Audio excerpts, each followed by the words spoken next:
What if I told you that beneath the rolling hills and bourbon distilleries of Kentucky lies something far darker than anyone dares to admit? What if the screams you hear in the night aren't just the wind howling through the Appalachian Mountains? Tonight, we're diving deep into three of the most terrifying true stories ever to emerge from the Bluegrass State. Stories so disturbing that locals still refuse to speak about them after dark. These aren't campfire tales or urban legends passed down through generations.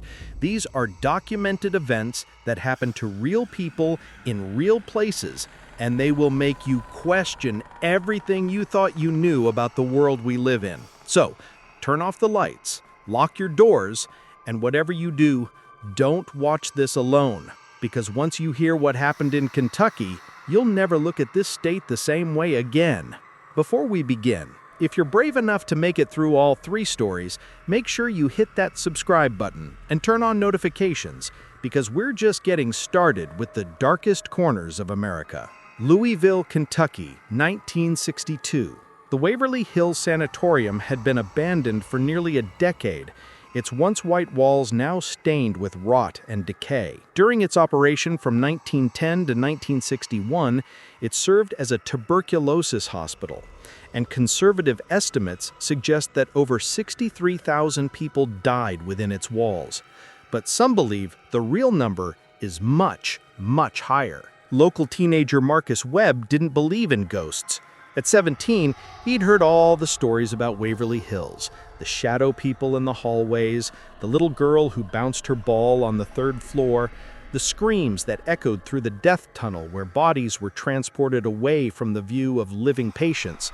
He'd laughed them all off as nothing more than small-town superstition designed to scare tourists and kids. That's why, on a cold October night in 1962, Marcus accepted a dare from his friends. The challenge was simple: spend an entire night alone in Waverly Hills, specifically in room 502, the room where a nurse had allegedly hanged herself in 1928 after discovering she was pregnant and unmarried. If he could stay from sunset to sunrise, his friends would pay him $50. In 1962, that was serious money for a high school kid. Marcus arrived at Waverly Hills just as the sun began to set, casting long shadows across the abandoned building's Gothic Revival architecture. His friends dropped him off at the main entrance, promising to return at first light. They handed him a flashlight, a sleeping bag, and a thermos of coffee. Marcus waved them off with a cocky grin, pushing open the heavy front doors that groaned on rusted hinges. The interior of Waverly Hills was exactly what you'd expect from an abandoned hospital: peeling paint, broken furniture, and the overwhelming smell of mildew and something else Marcus couldn't quite identify. Something sweet and rotten at the same time. He made his way through the debris-strewn hallways, his flashlight beam cutting through the darkness, illuminating decades of decay. Room 502 was on the 5th floor, and Marcus chose to take the stairs rather than risk the elevator shaft. Each step echoed through the empty building, and for the first time since arriving, Marcus felt a small flutter of nervousness in his stomach. The stairwell seemed to stretch on forever, and he could have sworn he heard footsteps behind him, but every time he spun around, there was nothing but darkness. When he finally reached the 5th floor, he had to stop and catch his breath. The air up here felt different, thicker somehow, harder to breathe. He told himself it was just his imagination, just his mind playing tricks on him in the darkness. But deep down, some primal part of his brain was screaming at him to run. Room 502 was at the end of the hallway. As Marcus approached, his flashlight began to flicker. He smacked it against his palm, and the beam stabilized for a moment. The door to the room was partially open, hanging at an odd angle on a single hinge. Marcus pushed it open slowly, the metal scraping against the floor with a sound like nails on a chalkboard. The room was smaller than he expected. A single bed frame sat against the far wall, stripped of its mattress. A metal cabinet lay on its side in the corner. The windows were broken, allowing the cold October wind to whistle through. Marcus set up his sleeping bag in the center of the room, positioning himself so he could see the doorway and both windows. The first few hours passed without incident. Marcus sat in his sleeping bag, drinking coffee and trying to stay awake. He thought about his friends, probably at Jimmy's house right now, eating pizza and watching The Twilight Zone on TV. He thought about the $50 he'd won. He thought about Karen Mitchell, the prettiest girl in his class, and how impressed she'd be when she heard about this. He didn't think about the nurse who had hanged herself in this very room. He didn't think about the stories of Room 502's other nurse who jumped from the window. He definitely didn't think about the reports of patients who died in this room, seeing something in the moments before death that terrified them so completely that their faces were frozen in expressions of absolute horror. Around midnight, Marcus's flashlight died completely. He shook it, smacked it, unscrewed the end to check the batteries. Nothing worked. The room plunged into darkness, broken only by the pale moonlight filtering through the broken windows. Marcus felt his heart rate increase, but he forced himself to stay calm. He'd just have to wait until morning in the dark. No big deal. That's when he heard it. A sound like metal scraping against metal, coming from the hallway outside. Marcus sat up straight, straining his ears. The sound came again, closer this time. Then footsteps, slow, deliberate, heavy footsteps that seemed to pause at every door along the hallway. "Hello?"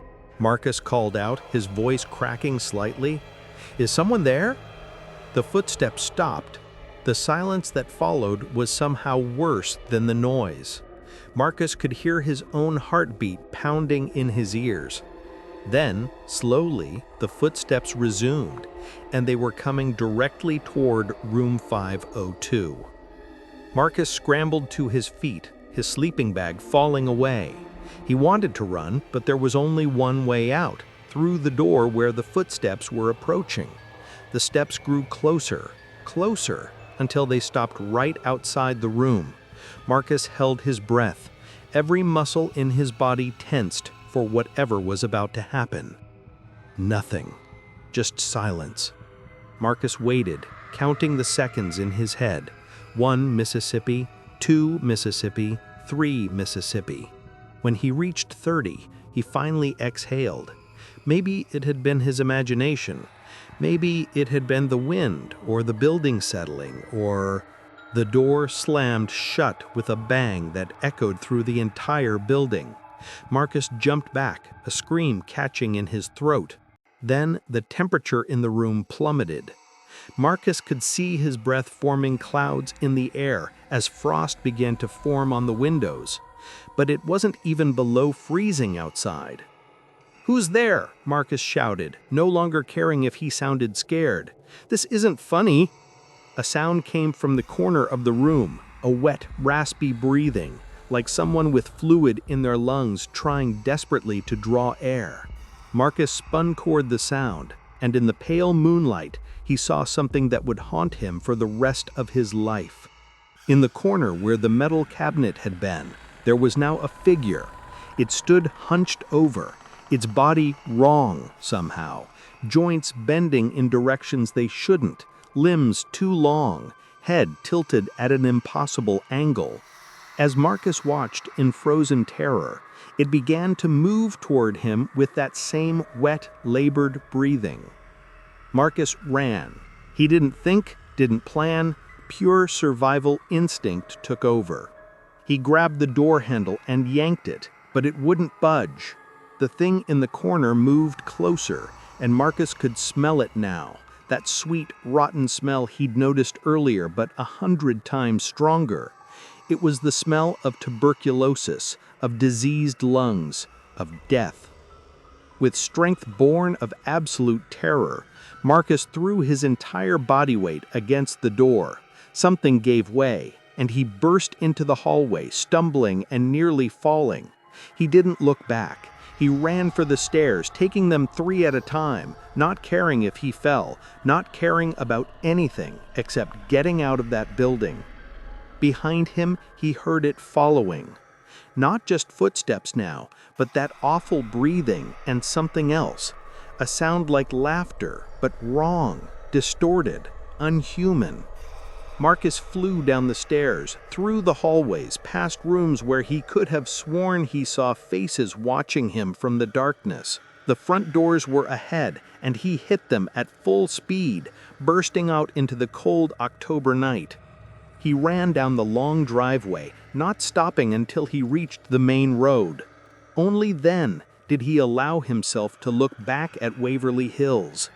In the window of room 502, 5 stories up, he saw a figure standing and watching him. Even from this distance, even in the darkness, Marcus could tell it was smiling. Marcus never collected his $50. When his friends arrived at dawn to pick him up, they found him sitting on the side of the road, staring at the building. His hair, which had been dark brown when they dropped him off, was now completely white. He was 19 years old. Marcus Webb spent the next 3 weeks in the hospital, under observation for what doctors called a severe psychological episode. He never spoke about what happened in room 502. Not to his friends, not to his family, not to the psychiatrists. The only thing he would say, repeated over and over like a mantra, was, "It wasn't a ghost. Ghosts are dead. That thing was something that never lived at all." Marcus moved away from Louisville as soon as he graduated. According to public records, he changed his name in 1965 and disappeared from Kentucky entirely. But people who knew him before that night say he was never the same. He would wake up screaming about the breathing, about the thing in the corner that bent wrong, about the smile in the window. Waverly Hills Sanatorium still stands today. It's now a tourist attraction, offering ghost tours and paranormal investigations. Thousands of people visit each year, taking photos and hoping to catch a glimpse of something supernatural. Room 502 is one of the most popular stops on the tour. But if you talk to the tour guides, really talk to them after hours when the cameras are off, many will admit there's something about room 502 that feels different from the rest of the building. The temperature never quite feels right. Electronics malfunction more frequently there. And sometimes, late at night, when the building is closed and empty, security cameras capture something in that room. A figure in the corner, hunched and wrong, with joints that bend in impossible directions. The tour guides have a rule: never, under any circumstances, spend the night in room 502. They'll tell you it's because of liability, because of safety concerns, because of insurance. But the older guides, the ones who have been working there for decades, will tell you the truth if you ask. It's because of what happened to Marcus Webb, and because he wasn't the first and he wasn't the last. If you're enjoying this descent into Kentucky's darkest secrets, smash that like button and drop a comment telling me if you'd be brave enough to spend a night in Waverly Hills. Because trust me, after you hear the next 2 stories, you might change your mind about visiting Kentucky at all. Welcome back, brave souls. If you made it through that first story, then you're ready for what comes next. But I have to warn you, what happened at Waverly Hills was just the beginning. Our second story takes us deep into the backwoods of eastern Kentucky, to a place where the trees grow so thick that sunlight barely reaches the ground, and where something has been hunting for over a century. This is a story about what happens when you ignore the warnings, when you venture where you don't belong, and when you discover that some places in Kentucky are forbidden for very good reasons. Harlan County, Kentucky, 1989. The Appalachian Mountains here are ancient, worn down by time into rolling peaks covered in dense forest. It's beautiful country, but it's also isolated. There are hollows and valleys in Harlan County where families have lived for generations without ever seeing an outsider, where old ways persist, and where legends from the old country, Ireland, Scotland, England, mixed with Native American folklore to create something uniquely terrifying. The Martin family had lived in Harlan County since the 1820s, when Joseph Martin first settled in a remote hollow about 15 miles from the nearest town. The family had a reputation. People in Harlan County didn't talk about the Martins much, and when they did, it was always in hushed tones, with nervous glances over their shoulders. There were stories about the Martin Hollow, stories about people who went in and never came out, about strange lights in the woods at night, about screams that echoed through the mountains on the full moon. But these were just backwoods superstitions, right? That's what Sarah Chen thought when she moved to Harlan County in the fall of 1989. Sarah was a graduate student in anthropology at the University of Kentucky, and she was in Harlan County to research Appalachian folk traditions for her dissertation. She'd heard the stories about the Martins, of course, but to her, they were just data points, interesting cultural artifacts that revealed how isolated communities maintained their identity through mythology. Sarah had been living in Harlan County for 3 months when she first heard about the Martin family gathering. Every year, on October 31st, Halloween night, the entire Martin family, all 57 members, would gather at the old homestead deep in the hollow. No outsiders were ever invited, no outsiders were ever welcome, and no outsider had ever attended and lived to tell about it. This, Sarah decided, was exactly the kind of closed cultural practice she needed to study. Against the advice of her faculty advisor, against the warnings of every single person she talked to in Harlan County, Sarah decided she would attend the Martin family gathering. She would observe their rituals, document their traditions, and write about it in her dissertation. It would make her career. On the afternoon of October 31st, Sarah packed her car with her camera, her tape recorder, her notebooks, and enough supplies for an overnight stay. She'd located the Martin homestead on a topographical map. It was at the end of a dirt road that wound deep into the mountains, nearly 12 miles from the nearest paved highway. The locals at the gas station where she filled up her car tried one last time to talk her out of it. "You don't understand, miss," the old man working the register told her, his face grave. "The Martins, they ain't like regular folk. There's something wrong in that hollow, something that goes back generations. People who go up there uninvited, they don't come back right, if they come back at all." Sarah smiled politely and thanked him for his concern. She was a scientist, a researcher. She didn't believe in curses or hauntings or whatever backwoods nonsense these people subscribed to. She got in her car and headed for the mountains. The dirt road to the Martin Hollow was exactly as rough as she'd expected.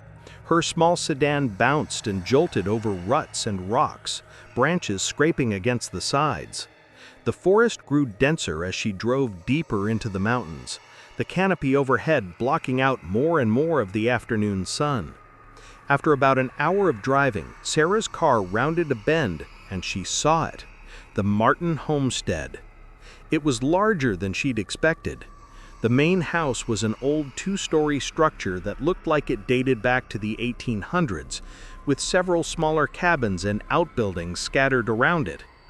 There were at least a dozen vehicles parked in a clearing, trucks mostly, all of them muddy and well-used.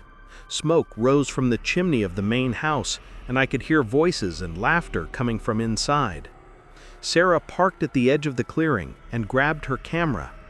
As she approached the main house, the front door opened and a man stepped out. He was tall, probably in his 60s, with a long gray beard and eyes that seemed to look right through her. He didn't smile.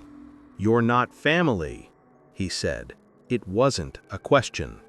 "No, sir," Sarah replied, trying to sound confident. "My name is Sarah Chen. I'm a graduate student at UK, and I'm studying Appalachian cultural traditions. I was hoping I might be able to observe your family gathering tonight. I promise I won't be intrusive. I just want to document." "No," the man said flatly. "Leave, now." "I understand your hesitation," Sarah pressed on, "but I assure you This is purely academic research. I'm not here to judge or to exploit. I just want to learn about your family's traditions and—" "Girl," the man interrupted, and his voice was cold as winter ice. "You don't understand nothing. This ain't about privacy. This ain't about keeping outsiders away from our traditions. This is about keeping you alive. Now get in your car and get out of this hollow before sundown, or what happens to you will be your own fault." Something in his tone made Sarah hesitate. For the first time since she'd arrived in Harlan County, she felt a real flutter of fear in her stomach. But she'd come all this way, and her academic career depended on this research. She couldn't just give up now. "I'm sorry," she said, "but I can't do that. I'll stay in my car if you want. I'll observe from a distance, but I'm not leaving." The man stared at her for a long moment. Then he shook his head slowly. "Then God have mercy on your soul," he said, and went back inside, closing the door firmly behind him. Sarah returned to her car and waited. Over the next few hours, more vehicles arrived, disgorging men, women, and children of all ages. All of them had the same look, hard, weathered, with eyes that seemed to hold generations of secrets. Not one of them acknowledged Sarah's presence, though she knew they saw her car. As the sun began to set, Sarah noticed something odd. The birds, which had been singing in the trees all afternoon, suddenly went silent. The wind, which had been rustling through the leaves, died away to nothing. An oppressive quiet settled over the hollow, so complete that Sarah could hear her own heartbeat. Then the Martins emerged from the main house, all of them, walking in single file, carrying lanterns. They formed a circle in the clearing, and the old man who'd spoken to Sarah earlier began to chant something in a language she didn't recognize. It wasn't English, wasn't any Native American language she'd studied. It sounded old, ancient, like words that had been spoken for thousands of years. Sarah grabbed her camera and began taking photos. This was exactly what she'd hoped for, a genuine cultural ritual, possibly dating back centuries. She was so focused on documenting what she was seeing that she almost didn't notice when the Martins stopped chanting and all turned to look in the same direction, deeper into the woods, away from the clearing. That's when Sarah heard it, a sound like wind through the trees, except there was no wind. A rushing, whooshing sound that grew louder and louder, coming from deep in the forest, and underneath it something else, a sound like howling, but not from any animal Sarah had ever heard. It was higher pitched, almost like screaming, and it was getting closer. The Martins didn't seem afraid. They stood their ground, still holding their lanterns, still in their circle, but Sarah saw several of them glance in her direction, and their expressions were clear. She should not be here. The sound grew deafening, and now Sarah could see movement in the trees. Something was coming through the forest, something big, multiple somethings, moving with impossible speed. The trees themselves seemed to bend away from whatever was approaching, branches snapping and leaves swirling in a wind that Sarah couldn't feel. Then they burst into the clearing. Sarah's mind struggled to process what she was seeing. They looked almost human, almost, but not quite. Their proportions were wrong, limbs too long and jointed in too many places. Their skin was pale as moonlight, almost translucent, and their eyes were completely black, like pools of oil. There were 7 of them, and they moved in a way that made Sarah's stomach churn, jerky and fluid at the same time, like stop-motion animation brought to horrifying life. The creatures circled the Martins, but they didn't attack. Instead, they seemed to be waiting for something. The old man stepped forward and spoke to them in that same ancient language. The creatures cocked their heads, listening, and then one of them spoke back. Its voice was like gravel being crushed, like metal scraping against stone, and Sarah felt something in her chest tighten with primal, instinctive terror. The exchange continued for several minutes. Then suddenly all 7 of the creatures turned as one to look directly at Sarah's car. She froze, her camera still raised, and met those black, empty eyes. In that moment, Sarah understood with absolute certainty that she was looking at something that was not of this world, something that existed outside the natural order. These weren't cryptids or unknown animals. They were something else entirely, something older and darker than human civilization. One of the Martins ran toward Sarah's car and screamed, "Drive! Drive now! They know you're here! They know you're not family! Drive!" Sarah didn't need to be told twice. She threw her camera aside, started the engine, and slammed the car into reverse. In her rearview mirror, she saw 3 of the creatures break away from the group and start running toward her. They moved with terrifying speed, covering ground that should have taken minutes in seconds. Sarah spun the wheel, got the car turned around, and floored the accelerator. The car bounced and jolted over the rough road, suspension screaming in protest. In the mirror, she could see the creatures following, keeping pace with her car, even though she was doing nearly 40 miles an hour on the narrow forest road. They were getting closer. A hand, if you could call it that, slammed into the trunk of her car, leaving a dent the size of a basketball. Sarah screamed and pushed the gas pedal harder, even though she was already going dangerously fast for this kind of road. Another impact, this time on the roof, the metal buckling with a sound like thunder. Then, miraculously, the creatures fell back. Sarah risked a glance in the mirror and saw them standing in the middle of the road, watching her go. They'd stopped at what seemed to be an invisible line, some boundary they couldn't or wouldn't cross. Sarah didn't stop driving until she reached the main highway. Even then, she kept going, putting mile after mile between herself and the Martin Hollow. She drove straight through to Lexington, a 4-hour drive that she made in less than 3 hours, constantly checking her mirrors to make sure nothing was following her. When she finally reached her apartment, Sarah sat in her car for an hour, shaking, unable to move. When she could finally make her hands stop trembling, she went inside and immediately started packing. She withdrew from her graduate program the next day. She left Kentucky within a week and never returned. But the story doesn't end there, because Sarah made a crucial mistake that night. She'd taken photos. When she finally got the courage to develop the film from her camera, weeks later in her new apartment in California, she discovered something that made her blood run cold. The photos showed the Martins in their circle, showed the clearing and the forest around it, but where the creatures should have been, there was nothing, just empty space. Or rather, not quite nothing. If you looked closely at the photos, enhanced them, increased the contrast, you could see something. Shadows that didn't match any light source, vague shapes that seemed to shift and move even in the still images.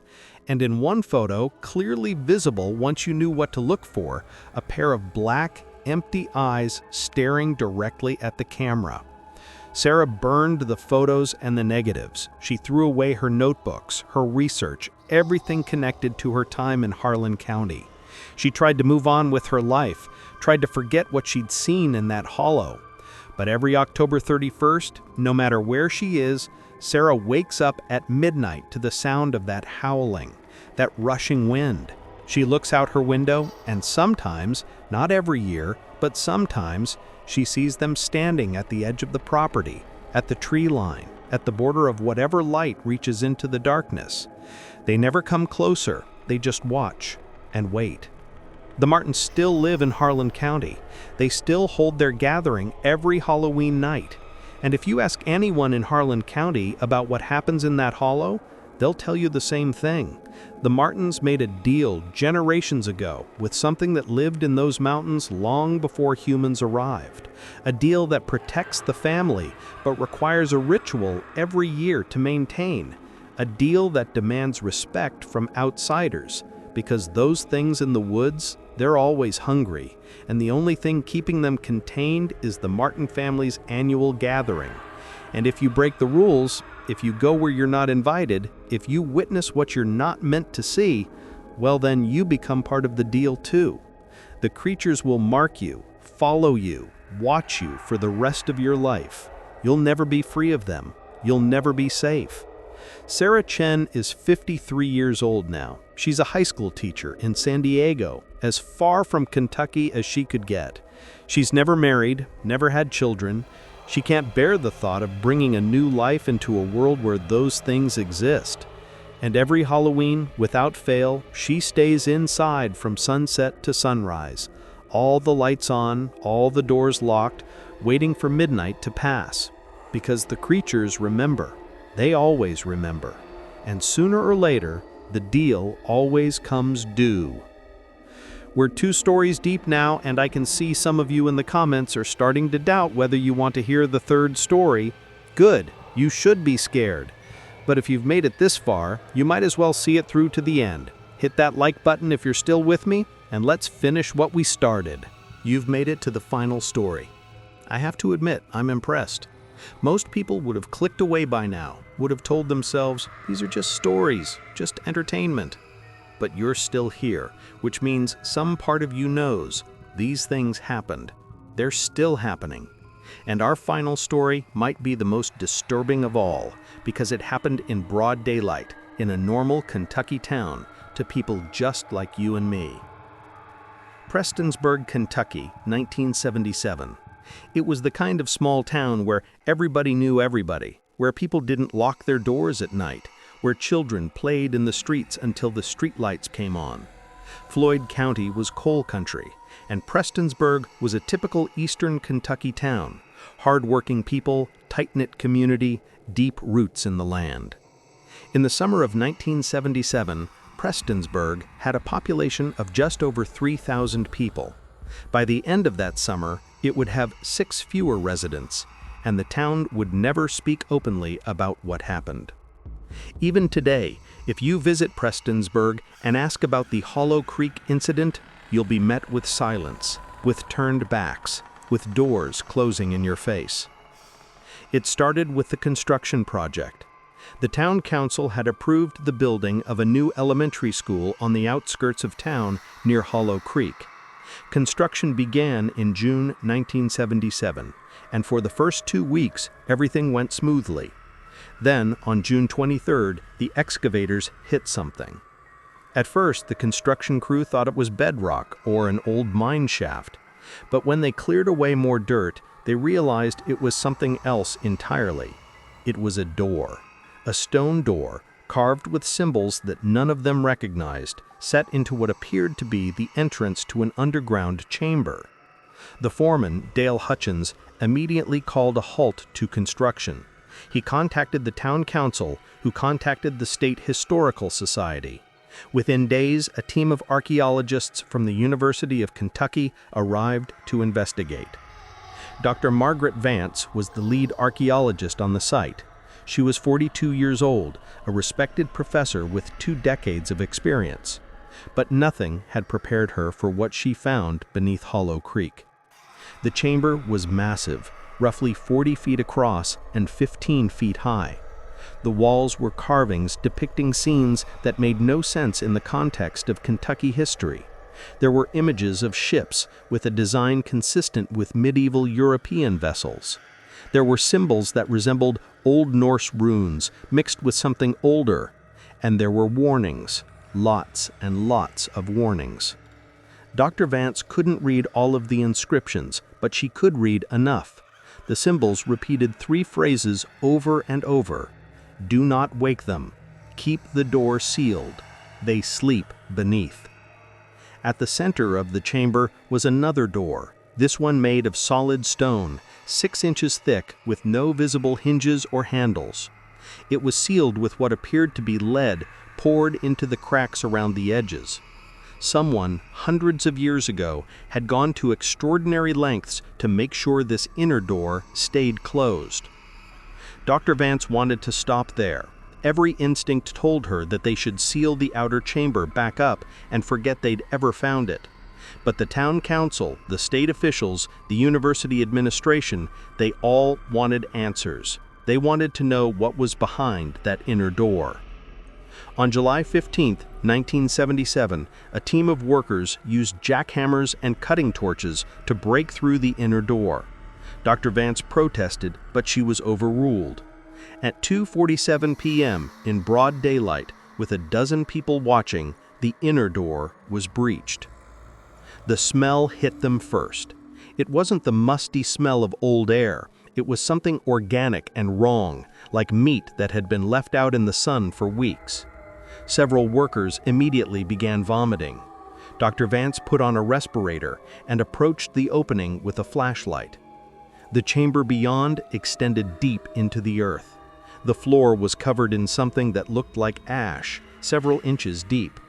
And scattered throughout the ash were shapes, dozens of them, maybe hundreds, all roughly human-sized, all curled into fetal positions. They weren't dead. The shapes were breathing, slow, shallow breaths, maybe one every 30 seconds. Their skin was gray, leathery, stretched tight over bones that seemed too long, too angular. And as Dr. Vance's flashlight beam swept across them, she saw one of them move, just slightly, just a twitch of what might have been a hand. Dr. Vance turned and ran. She shouted for everyone to get out, to seal the chamber immediately. But it was already too late. The seal had been broken, and whatever had been sleeping in that chamber for 800 years was beginning to wake up.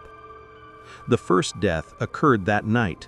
Tommy Morrison, one of the construction workers, was found in his apartment by his wife. He was sitting in a chair, eyes wide open, staring at nothing.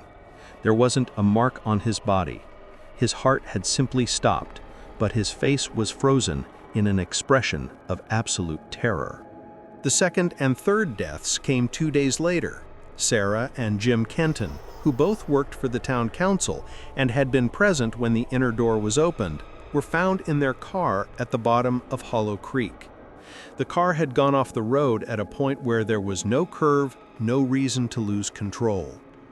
Dr. Vance tried to warn people. She went to the police, to the mayor, to anyone who would listen, but no one wanted to hear it. This was 1977. People didn't believe in curses or ancient evils. On July 23rd, something happened in Prestonsburg that the official records describe as a mass hysteria event. At approximately 3 a.m., over 200 people began screaming in their sleep simultaneously. They all reported the same dream: gray figures with 2 long limbs, rising from ash, walking through the streets, looking in windows, searching for something. The next morning, every single person who had been present when the inner chamber was opened, except Dr. Vance, was found dead. All of them dead in their homes, no marks on their bodies, faces frozen in terror. Dr. Vance disappeared that same day. The last person to see her was a motel clerk who said she'd come down to the lobby at around 4 a.m., looking pale and shaken. She'd asked for directions to the construction site and said, "I have to seal it again. I'm the only one left who knows how." They found her body 3 days later at the construction site. She'd somehow managed to drag sections of the broken inner door back into place, had tried to seal them with bags of concrete mix. And Dr. Vance was lying in the outer chamber, her hand reaching toward the inner door. The construction site was immediately sealed by order of the governor, not with concrete or proper preservation techniques, but with bulldozers pushing tons of dirt over the entire area. The new elementary school was built 3 miles away. But the deaths didn't stop. Over the next 6 months, 17 more people in Prestonsburg died under mysterious circumstances. All of them had visited the construction site after the inner door was breached. The town's population began to decline as families moved away. By 1980, Prestonsburg's population had dropped by almost 15%. The exodus only stopped when local churches came together and performed a cleansing ritual over the sealed construction site. They prayed for 3 days and nights. On the 3rd night, witnesses reported seeing lights under the ground, hearing sounds like screaming that seemed to come beneath their feet. And then silence. The deaths stopped. The nightmares stopped. Prestonsburg slowly began to recover. But the town never forgot, even if they refused to talk about it. There's a patch of ground on the outskirts of town where nothing will grow properly and where local kids are taught never to play. Dr. Margaret Vance's research notes were confiscated by the state and classified, but one of her graduate students kept copies of some preliminary notes. Before she disappeared, Dr. Vance had given him a folder and said, "If something happens to me, I need someone to know the truth." That folder revealed that Dr. Vance believed the chamber was built by Norse explorers around 1200 AD. They'd encountered something in the mountains of Kentucky, something ancient that had gone dormant. The Norse tried to fight it, but failed. So they built a prison, using every piece of knowledge they had about sealing and binding. Dr. Vance's last note, written on the morning she disappeared, read, "I estimate we have between 50 and 100 years before the current containment fails. When it does, what's buried under Hollow Creek will wake up completely." That was written in 1977. It's been 48 years. By Dr. Vance's estimate, we have somewhere between 2 and 52 years left. The people of Prestonsburg know this. They live with this knowledge every day. That's why they don't talk about Hollow Creek. That's why they won't let anyone excavate the site. Because as long as the seal holds, their town is safe. But time is running out, and nobody knows how to stop what's coming. So there you have it. 3 true stories from Kentucky. Waverly Hill still stands, the Martin family still holds their gathering every Halloween, and under the ground in Prestonsburg, something is still sleeping. For now. If you made it through all 3 stories, drop a comment, smash that like button, and subscribe, because we're just getting started exploring America's darkest secrets. Sweet dreams, Kentucky.